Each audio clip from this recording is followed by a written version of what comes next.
السلام عليكم ورحمة الله وبركاته، اللهم صل وسلم وبارك على سيدنا محمد وعلى آله وصحبه أجمعين. طريقة المفتقة بس مش بالطريقة الأصلية، لإن الناس كتير ما بتحبش الحلبة. أنا طبعًا حطيت الدقيق على النار، خرّجت منه الرطوبة، يعني حمّصته شوية على النار كده، قلّبته كام تقليبة، فضّينا عليه العسل بالشكل اللي أنتم شايفينه ده. والله الطريقة دي هتعجبكم إن شاء الله، جميلة أوي، أوي، أوي. العجوة، فصّصنا العجوة عشان نعملها النَوَّة، حطيت العجوة عليه بالطريقة دي وسِبناه على النار شوية، خد وِدّى مع نفسه كده وقعد يغلي شوية كده غلوتين 3.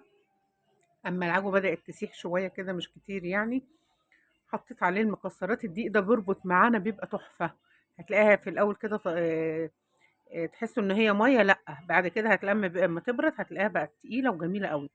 والمكسرات عندنا السوداني والسمسم بنحطه في الآخر وبنطفي النار، وهتاكلي أحلى مفتقة بالطريقة اللي أنتِ مش عايزاها، باللي هي من غير حلبة.